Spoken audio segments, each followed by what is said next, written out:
20s, I worked as a park ranger at a national forest in southern Texas. The job itself was pretty easy. We were near a college town, so the majority of my calls were busting college kids drinking in the woods or hunting without a permit. Occasionally, I would get called out to find a lost hiker, but considering there are no mountains in Texas, the flat terrain makes it much easier to find them. There was also a relatively large river that ran through the park where people would come to fish, so I would check their fishing licenses and send them on their way. Wintertime was their busiest time for camping, considering it's normally 100 degrees outside year-round. We had designated camping slips where people could pull up their car and set up a camp. The camping grounds were located about a mile north of the river, so it wasn't uncommon to have a bunch of campers fishing during the wintertime. They usually never caught anything, but it was one of my jobs to check licenses, so I would frequent the area from December to February. It was a chilly weekend in January, and I had just finished my lunch break and decided to head down to the river to check out the crowd that was down there and make sure everyone had their paperwork. I hopped in my truck and began to drive down to the campsites.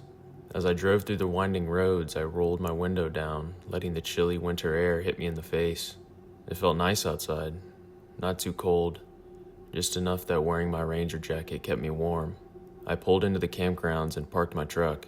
I hopped out and started walking through the campsite when I noticed something. The campsites on either side of me seemed to be abandoned. There were still campfires burning, food left sitting out on the tables, but not a sign of any people as far as I could see. This was odd to me, so I continued to walk further into the campsite, hoping to find some answers. As I neared the end of where the campsites ended and the woods began, I heard the sound of screams. Not frantic screams like someone was hurt, but people yelling in unison. I could tell by where the sound was coming from that they were down by the river. This is when I started to panic. I had a feeling in the back of my mind that something terrible had happened. I started to run, sprinting through the trees, the leaves crunching under my feet as I weaved in and out of large pine trees, making my way towards the distressed yells. As the river came into view, I saw crowds of people, maybe 30 in total, spread out along the riverbank. I could now hear them clearly. They were yelling a name, Claire. As I burst through the trees, some of the campers noticed me and immediately ran up to me explaining what had happened. A man wearing waders and holding a fishing rod was the first to make it up to me, and he began to fill me in on the situation. He told me that one of the campers was down the river a little ways and was fishing with his daughter when he snagged a fish. Apparently, out of complete excitement, he lost track of his daughter and was just focused on reeling in the fish. When he pulled it out of the water and turned to show his daughter, Claire, she was nowhere to be found. Her pole was laying on the ground about 10 yards to his right side. After hearing this, I immediately turned on my radio and sent out a message to all other rangers, letting them know we have a missing person down by the river. I requested all units to my location. I asked the man where her father was, and he pointed at a man to my left who was walking along the riverbank screaming his daughter's name. I ran up to him and could immediately tell how distraught he was. His eyes were red and puffy, and his screams had become scratchy and hoarse. I told the man my name was Ranger Nick, and we were going to find his daughter. I explained to him that we have people go missing in the park pretty frequently, and they were always recovered. I assured him she had probably wandered off and got lost without a trail to follow. I asked him what she was wearing, and he told me she had on a pink puffy jacket and blue jeans. He said she had long brown hair and was wearing black boots. I immediately relayed this information over my radio to the other rangers that were on their way to the location and told them to keep their eyes out. As a ranger, one of the things they teach you during training is how to look for missing people in the woods. The method that we were taught was to sweep in concentric circles, starting at the last known position of the missing person. This meant that we would start at the riverbank, where Claire was last seen, and begin fanning out into the woods, moving in a large circular pattern. This gave us the best chance of either finding her or locating a clue that would help point us in the direction that she was. I should probably mention that it was around 5 when we first began the search, so the sun was already beginning to set, and we were losing light slowly. Myself and 6 other rangers, accompanied by the 30 or so other campers, were now moving through the woods, yelling Claire's name and scanning anything and everything, making sure we left no stone unturned. For the first hour there was nothing. Myself and another ranger, her name was Amy, were looking through the forest together, about 50 yards apart, when Amy yelled my name. I looked over at her and saw her standing next to a tree in the distance. The sun had set and there was very little light, so I pulled out my flashlight and shined it toward her. When I swung the light over to where I heard her call my name, there was nothing, just trees and the rustle of leaves as the wind blew softly through them. At first, I was confused, as I had just seen her standing there. I figured maybe she had moved behind the tree and I just couldn't see her, so I called out her name. There was no response. I began walking toward where I had thought I saw Amy when I heard footsteps sprinting through the leaves on my left side. I stopped and swung the flashlight towards them. There was nothing. I called Amy's name out again, this time louder, hoping for a response, but still, I got nothing. Now I was beginning to freak out. I had just saw her standing by a tree looking at me, and now it seemed like I was out there alone.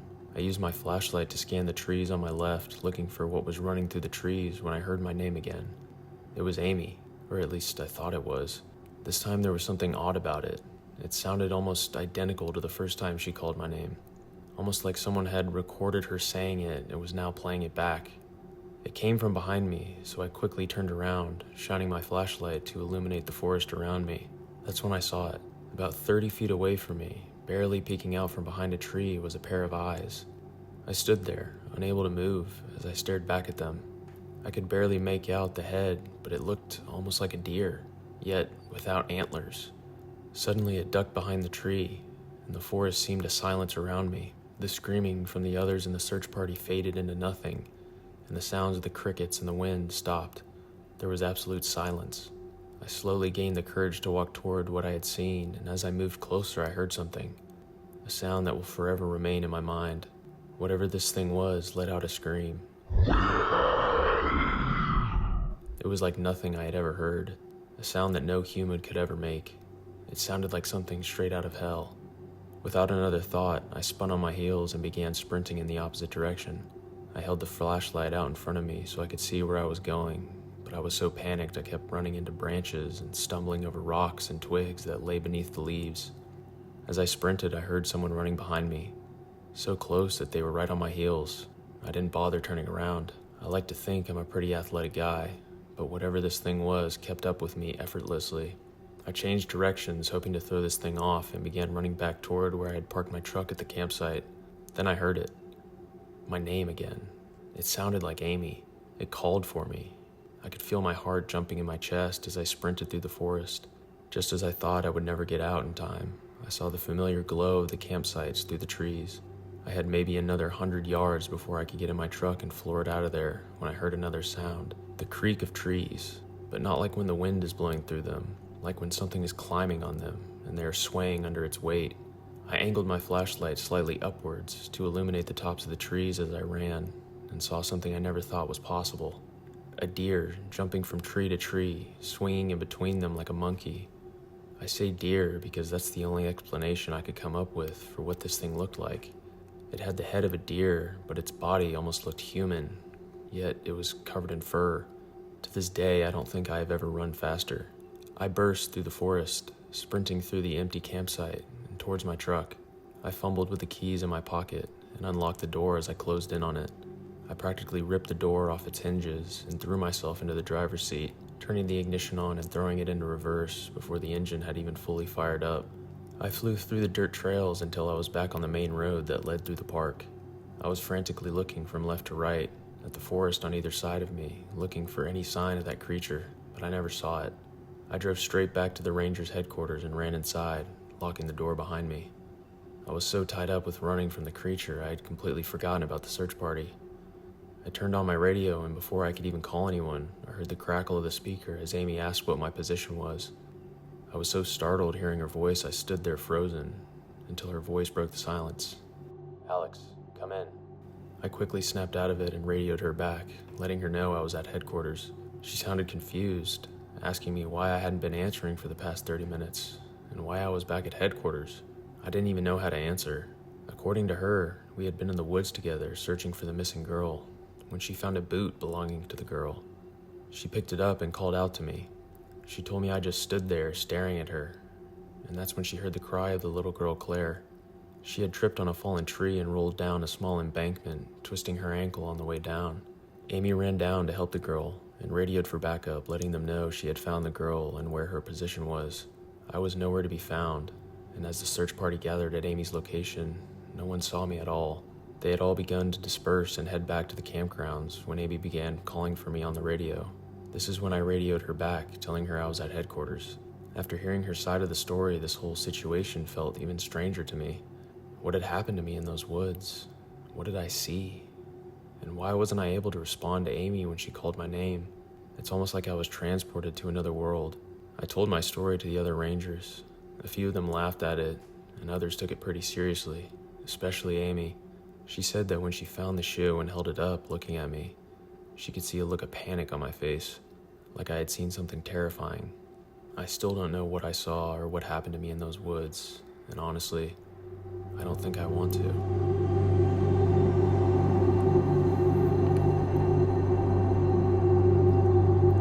I was working as a bartender in a small country town during weekends to make a little extra money. I can't say I had a passion for making drinks for drunk farmers, but I really needed the money at the time, and it was a pretty easy job. The town I worked in was known for being a farming town, considering the majority of the people that lived there either worked or owned a farm. The regulars at the bar were nice enough. Sometimes they would get a little rowdy during a game of pool or while watching a football game, but other than the occasional fight, my shifts were pretty uneventful. I should mention that I lived pretty close to the bar, so it wasn't a big deal for me to walk there and back. As I was walking in for my shift, I heard the distant sound of thunder, which made me roll my eyes and groan. I just hoped the rain would stop before work was over so I didn't get soaking wet walking home. I walked in the front door and greeted my regulars with a smile. The bar wasn't too busy that day. There were 4 of my regulars seated at the bar, and then a group of men I didn't recognize shooting pool. As I settled into my shift and began making drinks, I heard the familiar sound of thunder, closer this time, and then shortly after that, the patter of rain hitting the windows. I made a joke to one of the regulars named Tim at the bar that I should have driven to work today instead of walking. Tim laughed, and then told me that he would be happy to give me a ride home if it was still raining by the time my shift ended. I thanked him, but told him it wasn't a big deal and that I didn't mind walking. My shift was pretty uneventful. There was a steady stream of customers coming in and out until around midnight, when things really slowed down, and the only people left inside were Tim, one other regular, and the same group of men still playing pool. I was scheduled to get off at 1, which was also when the bar closed down for the night, so I began getting everything ready and prepared for closing. I swept and mopped the floors, cleaned the tables, and wiped down the bar area. I was cleaning one of the tabletops near the window when I looked out and noticed that there was still a steady stream of rain coming down from outside. At this point, I had prepared myself to suck it up and just walk home, accepting the fact that I would be getting drenched. Obviously, this isn't how I wanted to end my night, but I didn't really have much of a choice at this point. I guess I had zoned out while looking out of the window because I felt a hand on my shoulder, and I turned around to see Tim smiling at me. "Did you hear me, Molly?" I blinked a few times and looked back at him, snapping out of my daze. I told him I was sorry and that I hadn't heard him. "I was just looking out at the rain, hoping it would die down before I had to leave," I said to him. He chuckled and said his offer still stood to drop me off at home so I didn't have to walk. It was at this point that I began seriously contemplating taking him up on the ride. It was only a 2-minute drive down the road, and it wasn't like I was accepting a ride from some random guy. Tim had been coming in since I had started a few months back, and we had gotten to know one another. He was overall a nice guy, and I knew he worked on a ranch on the other side of town. I also had only served him a couple of beers, and he had been there for more than 5 hours, so I knew he wasn't intoxicated. I made the decision to accept his offer. I called over to him as he sat back down at the bar and told him if it wasn't too much trouble, I would really appreciate the ride. He looked back at me, smiling, and said, "No trouble at all." I offered the last patrons a final drink order and began ringing up everyone's tab. It was now 12:57, and everyone had gathered their things and began walking out of the bar. Tim waited for me as I grabbed the keys to the front door and walked out into the chilly night. The rain was still pouring down as I turned to close and lock the front door. I turned around to see Tim walking toward an old blue Chevy truck. He looked over his shoulder and told me to hop in on the passenger side. I ran through the rain and hopped in, slamming the door behind me. Tim turned the key in the ignition and began backing out. He asked me where I lived, and I told him my address. He pulled onto the main road and began driving toward my home. A few minutes later, Tim was pulling into my driveway. I thanked him for the ride and told him I would see him at the bar tomorrow. He smiled and said, "See you soon." I ran up my driveway, pulling my keys from my pocket and shoving them into the back door. I was only outside for a few seconds and had gotten completely drenched. I couldn't even imagine how bad it would have been if I had to walk home in the storm. I pushed through the door, closing it behind me, and flicked on my kitchen light. I walked into the laundry room and grabbed a towel, wrapping it around my body, and I started for the bathroom. All I wanted was a hot shower and then to hop in bed. I had just gotten out of the shower and began brushing my teeth when I thought I heard something in the living room. I opened the bathroom door and stuck my head out into the hallway to listen. There was nothing besides the sound of the rain and the occasional rumble of thunder. I figured maybe it was the sound of the dryer spinning since I had just thrown all my wet clothes in before I showered. I wrapped the towel around my hair and put on my pajamas before walking back into the kitchen to check on the dryer. As I rounded the corner into the kitchen, I heard it again. It was a metallic scraping sound, and it came from the opposite direction of the dryer. I turned my head to face where the sound had come from when I noticed that the window in my kitchen was partially opened. I frowned and walked over to it, not remembering opening it up. As I pulled it shut, I heard a familiar sound, metal scraping. My heart started pounding in my chest as I connected the dots to what the sound I kept hearing was. I pulled the lock shut on the window and paused, staring out it. As I looked through the darkness, I thought I saw something move outside. I couldn't be sure as the reflection from the light inside bounced off the window, making it hard to see, so I quickly flicked the light off and looked out through the kitchen window. It was tough to see with the rain outside, but now I was certain. There was someone out there. My heart sank as I stared out at the figure crouching behind my car in the driveway. I stumbled backwards, not knowing what to do. I thought for a second my mind was messing with me when I heard something that confirmed I wasn't seeing things. The back door handle jiggled, and then a knock rang out. I let out a scream and ran out of my kitchen into the living room. My heart was in my throat as panic set in and my thoughts became jumbled. Do I call the police? Do I run from the house? The closest neighbor I had was about a mile down the road, and I wasn't sure I wanted to take the risk of running outside with someone out there. Then there was a knock on the window in my living room. I screamed again and backed away when I heard a voice coming from outside. Someone was saying my name.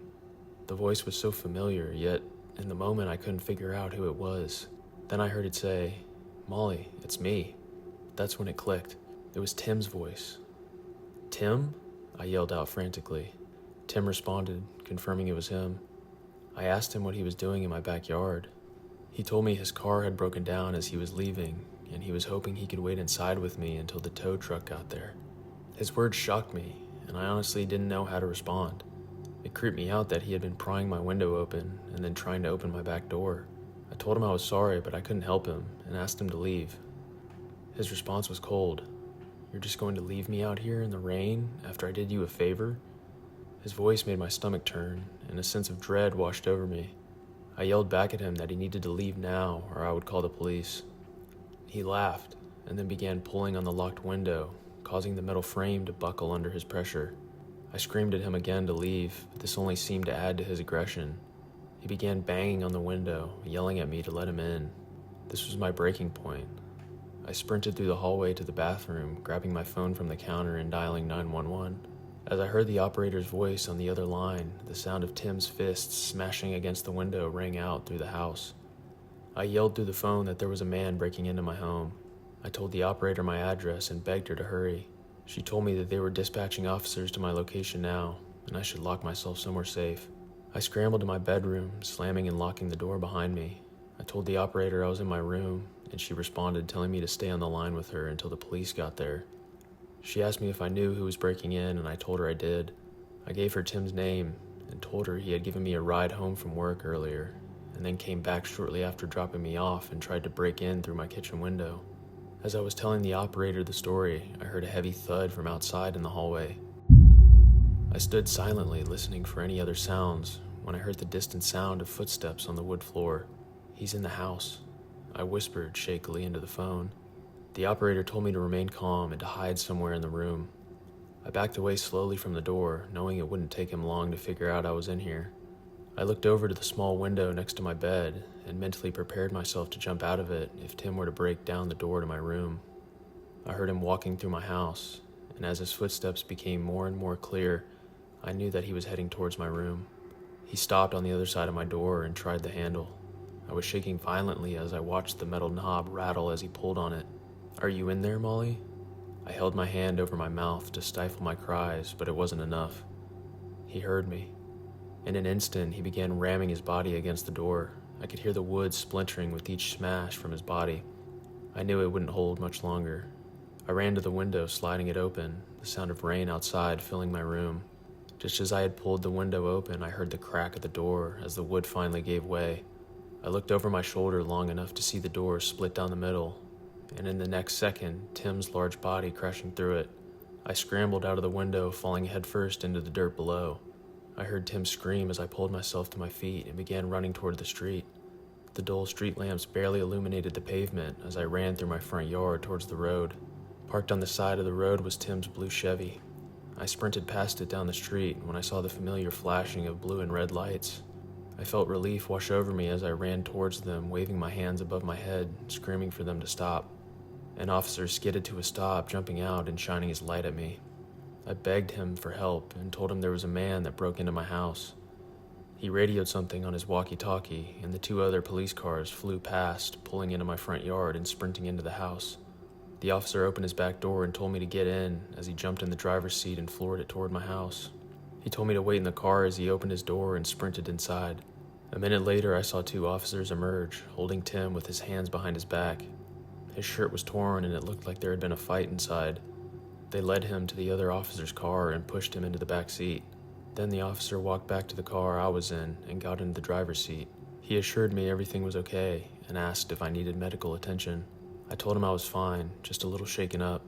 He then told me that when they entered the house, they found my back door broken, as well as my bedroom door. They found Tim in my backyard trying to jump my fence when they tackled and arrested him. To this day, I have no idea what made him want to attack me. He had always been so friendly at the bar when I saw him. The fact he was a monster that entire time makes it hard for me to trust people even to this day. As for Tim, I pressed charges against him, and as far as I know, he received 7 years for aggravated burglary. He got out of a stalking charge, as well as assault, since I had not been physically harmed. I moved away a week after this happened. I never felt safe in that house again.